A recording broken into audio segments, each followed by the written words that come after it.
Man, everybody is doing yard work.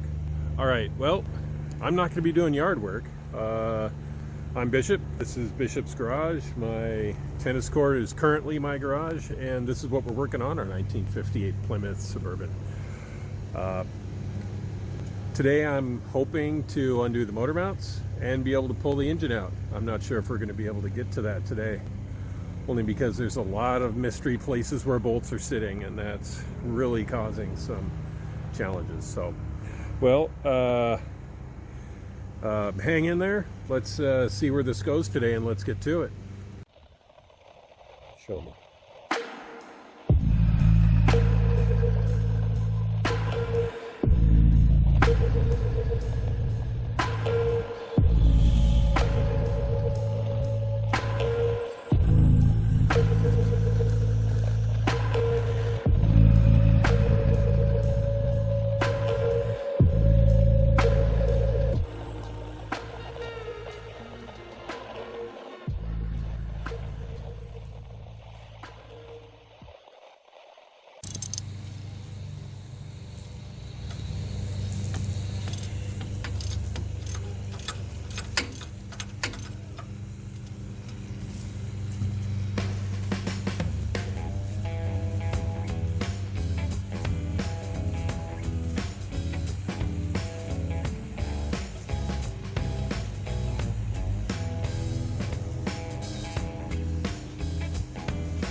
Wow, these are on finger tight. That's going to make it easy.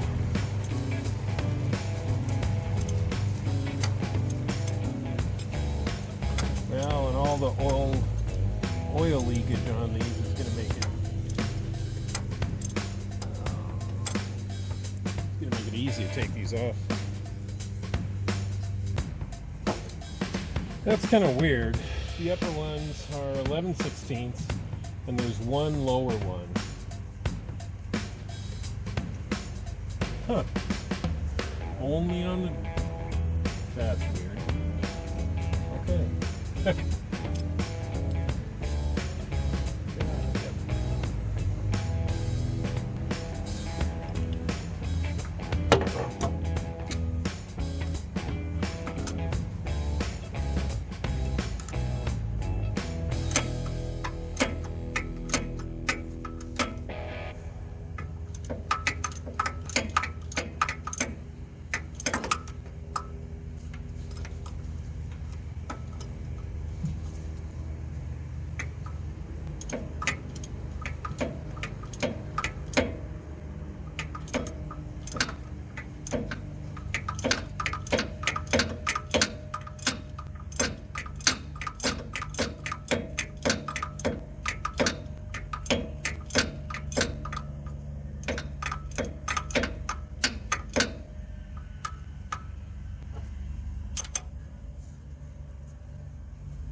Interesting thing to note, I think it's the same motor mount on each side, with just the so that motor mount is just turned around, and it's the same one on that side, just from the positioning where these 3 bolts are on each one.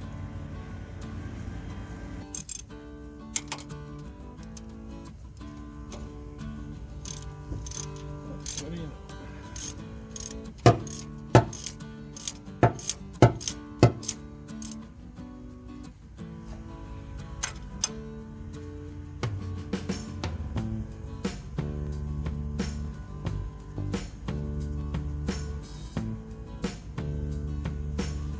Last bolt, or last bolt and nut.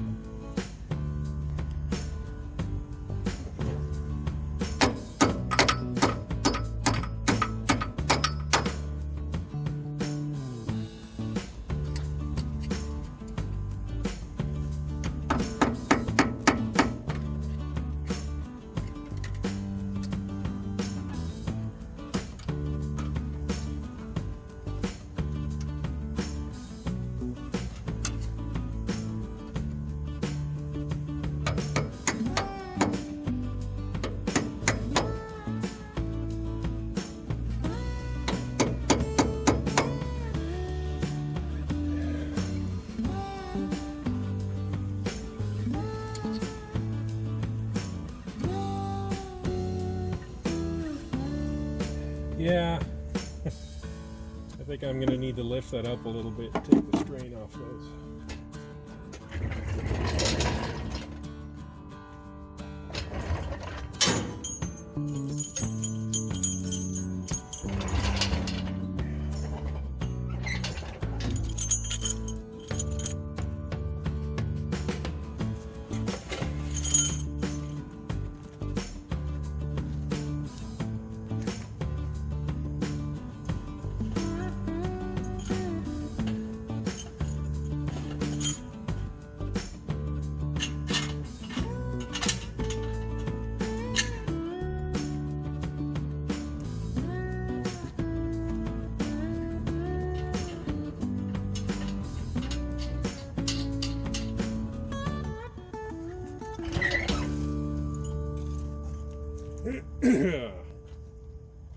Cool, I have it on the half-ton setting.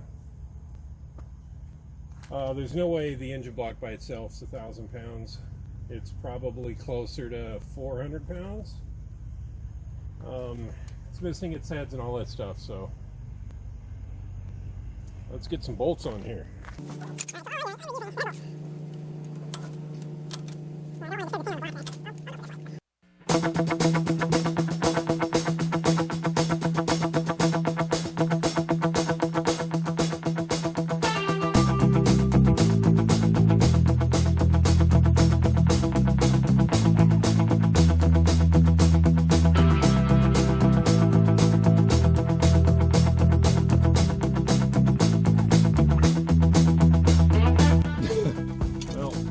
Put that on the front. Oh man. Okay. Before you put one of these levelers on, make sure that the handle is in the front here.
More from the front. So I'm going to wheel this back.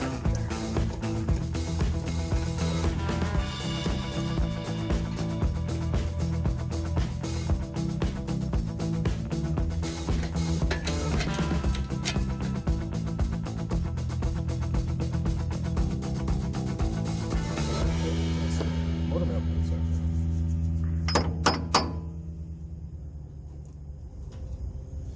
Almost.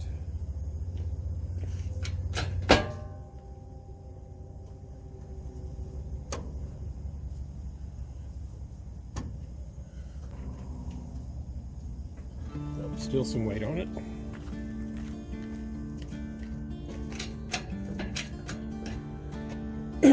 Ooh.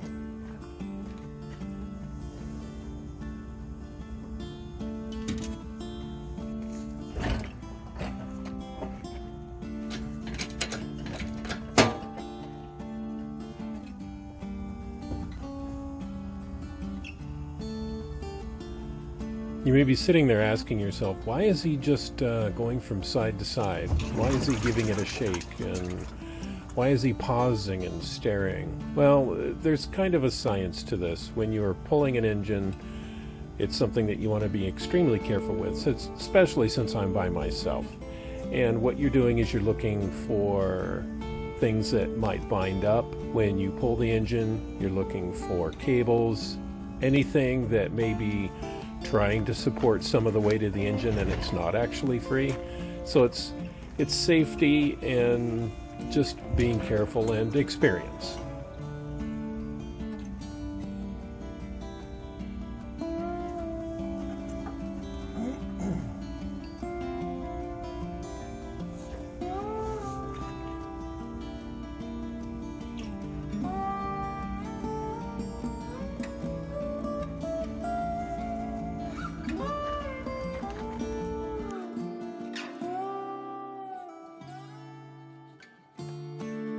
A little bit of a synopsis. We've got our motor mounts off, starters out. All the bell housing bolts that I know of are off. But I think there is a bunch that are coming in from this side of the block going in, or something very strange. What I thought was a spacer maybe isn't.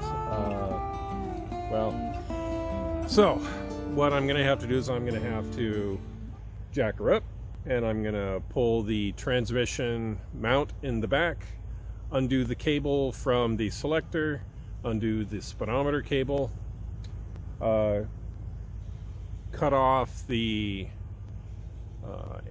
transmission lines. They're already been snipped off at the front anyway, so I'll just snip them off in the back, and that should let me actually pull this forward. So oh god, that's a lot of work.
Some jacking advice from the bishop here. Okay, we are dealing with a vehicle that's weighing at least 4,500 pounds, if not 5,000.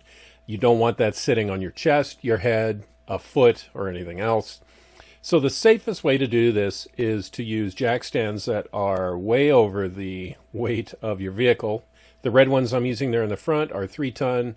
The silver ones in the back are 5-ton. And that's going to be plenty enough capacity to hold this vehicle. Now, as for placement, the best place to put these is nearest to the axle, front and back, as you can, because that's where the natural balance and weight of the vehicle sits as it was designed. You don't want to put the jack stands in the middle of the frame unless you want to bend your vehicle, run the risk of breaking glass, shattering windows, because you're just putting a lot of strain on the vehicle that's unnecessary.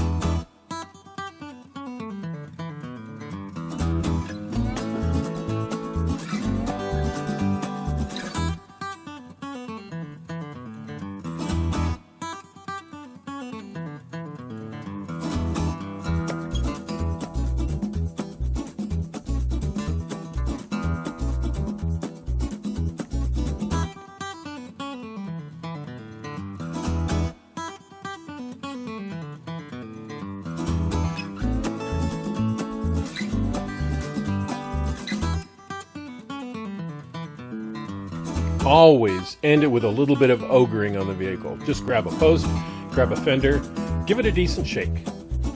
If it's going to fall down on somebody or fall off the jack stands, this is when it's going to do it. So yeah, put some weight into it. All right, join me for Bishop's Under the Car assessment. Our first thing that we need to do is we're going to need to take the speedometer cable off. That's that thing with the yellow color on it. We're going to have to undo the transmission linkage, which is just that little cotter pin right there. Then we will need to undo the back of the drive line here. So that giant circle there is part of the transmission. And then the bolted on bit there that actually comes off, and that's the driveline coupler. You can kind of see we've got a seal that needs to be replaced here. All right, and then all the way in the back. Well, you know, I don't think we have to undo that one, just this one. Then we're going to have to undo the transmission mount, which is 2 bolts. One there and one over there, covered under crud. So let's get all of that stuff undone.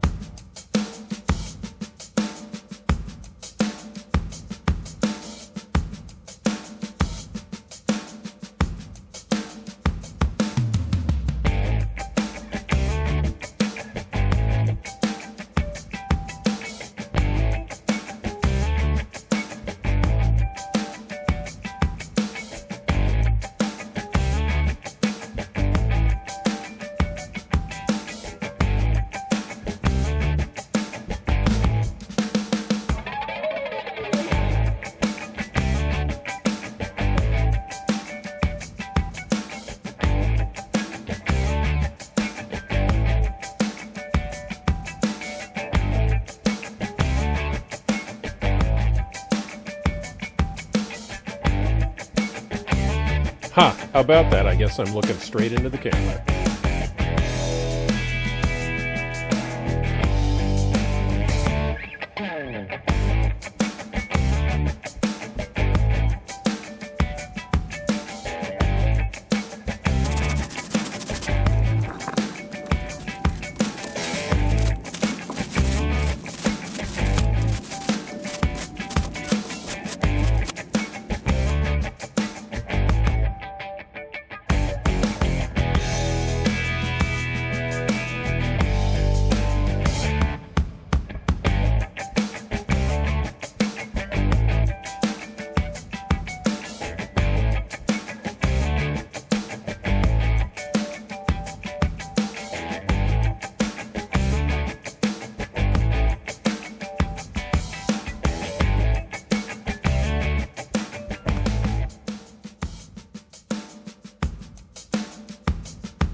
Okay, we have our transmission mount here. For some perspective, that thing is just heavy as all get out. That is just massive.